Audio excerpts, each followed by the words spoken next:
El expresidente estadounidense Donald Trump volvió por primera vez a Washington desde el asalto al Capitolio y desde que salió de la Casa Blanca.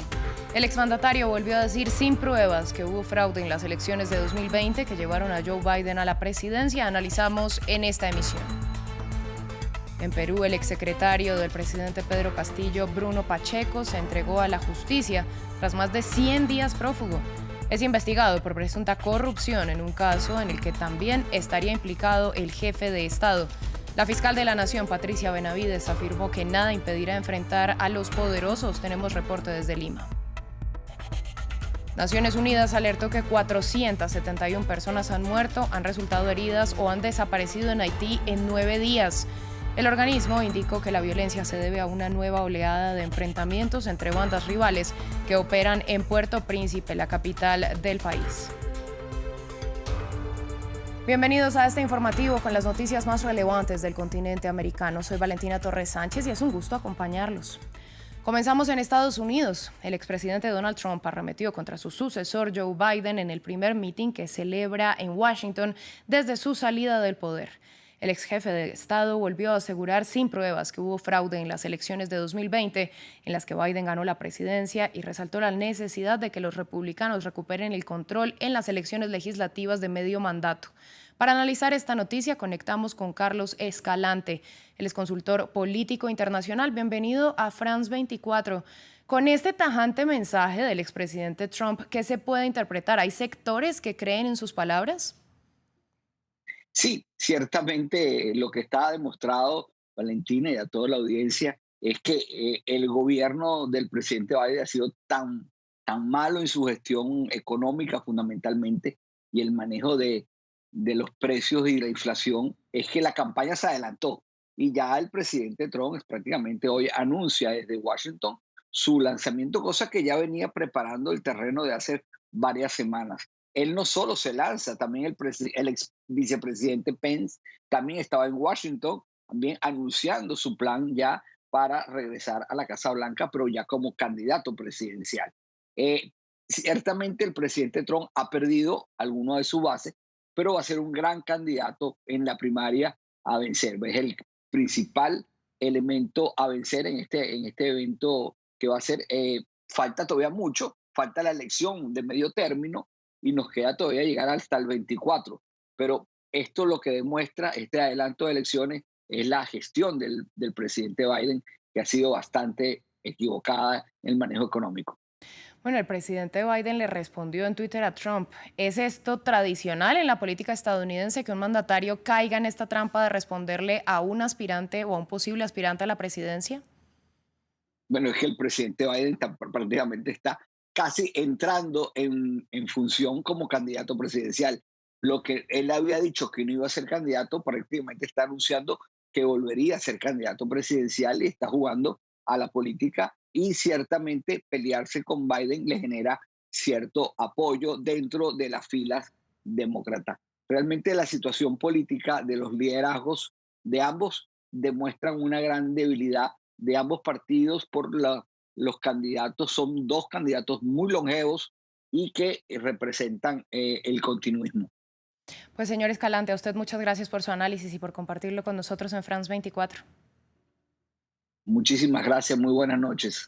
En otras noticias, la inestabilidad política aumenta con el pasar de las horas en Perú. El exsecretario del presidente Pedro Castillo, Bruno Pacheco, que llevaba más de 3 meses prófugo, se entregó a la justicia y permanecerá bajo custodia.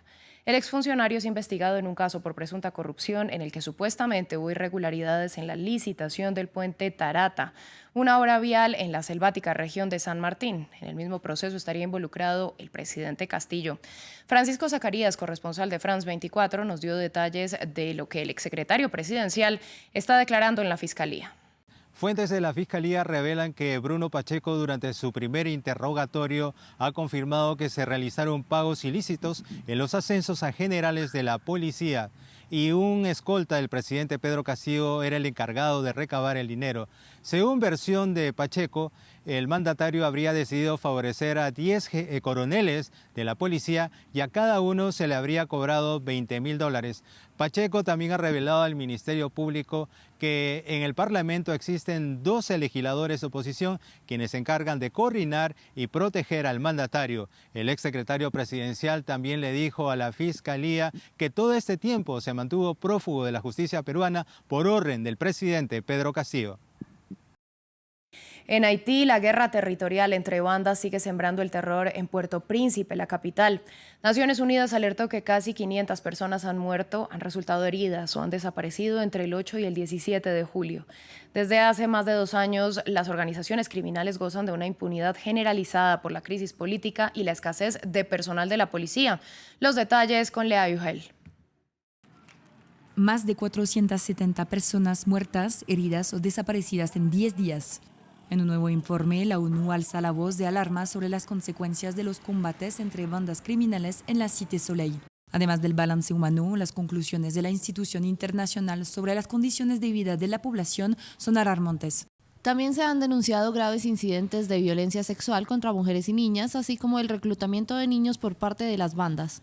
Unas 3.000 personas han huido de sus hogares, entre ellas cientos de niños no acompañados, y al menos 140 casas han sido destruidas o incendiadas.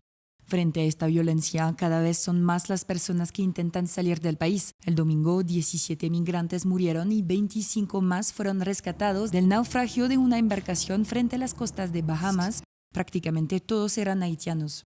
Y para los que se quedan, las dificultades para acceder a los productos básicos se suman al miedo de los tiroteos cotidianos, lo que les obliga a veces a huir de sus casas y a buscar refugio como esta escuela que acoge a decenas de adultos y niños. Una bala atravesó el techo y me dio en la cabeza. Era un sábado. Ese día ni hubo colegio, nos quedamos en casa. Muchas personas murieron, muchas personas fueron disparadas y algunas no tuvieron la oportunidad de salvarse. Las agencias humanitarias comenzaron a prestar asistencia a las personas más vulnerables en Cité Soleil, pero denuncian un acceso limitado o inexistente a los cuidados de salud y piden a todas partes de comprometerse a mantener un corredor humanitario abierto hacia los civiles que necesitan una ayuda de urgencia. Vamos ahora a Colombia porque el Senado, recién posesionado el pasado 20 de julio, ratificó el Acuerdo de Escazú, el primer gran pacto ambiental de Latinoamérica. Falta la votación de la Cámara de Representantes y la rúbrica presidencial. Pese a que originalmente fue firmado por 24 países, solo 12 han ratificado el pacto, que además de proteger a los ambientalistas, busca una mejor aplicación de políticas ecológicas, así como garantizar los derechos ambientales y salvaguardar la biodiversidad. En Panamá, el presidente Laurentino Cortizo hizo un llamado para superar la crisis que vive el país tras las protestas y bloqueos que continúan tras más de 3 semanas. El mandatario pidió diálogo urgente tras una reunión con empresarios que solicitaron ser incluidos junto con productores en la mesa de conversaciones que se adelanta entre el gobierno, los gremios y los sindicatos. Previamente, Oscar Zulbarán, corresponsal de France 24, nos habló sobre los avances en los diálogos. Hola Valentina, como bien lo decías, en la tarde de hoy el presidente de la República, Laurentino Cortizo, hizo una locución al país. Habló precisamente de parte de lo que han significado esos avances en cuanto al punto 1 que tenía que ver con la reducción de la canasta básica en la que se incluyeron 72 artículos. También habló de su reunión con los empresarios, pues precisamente el sector privado había manifestado su preocupación debido a estas medidas que se estaban tomando. En la mesa de diálogo, pues ellos consideraban que iban a ser los principales afectados y estaban solicitando su inclusión en esa mesa de diálogo. En la locución el presidente solicitó a su equipo coordinador en esta mesa que hiciera las gestiones para que el sector privado fuera incluido. A esta hora se ha iniciado, o hace pocos minutos se ha iniciado, la reunión de esa mesa de diálogo donde ya se está tocando el segundo punto que tiene que ver con el aumento del combustible, la reducción del precio del combustible. El gobierno lo ha fijado en 3.25, sin embargo los representantes de estos gremios que llevan adelante las protestas piden que la reducción sea de $3 el galón. Fin del informativo, volvemos en breve.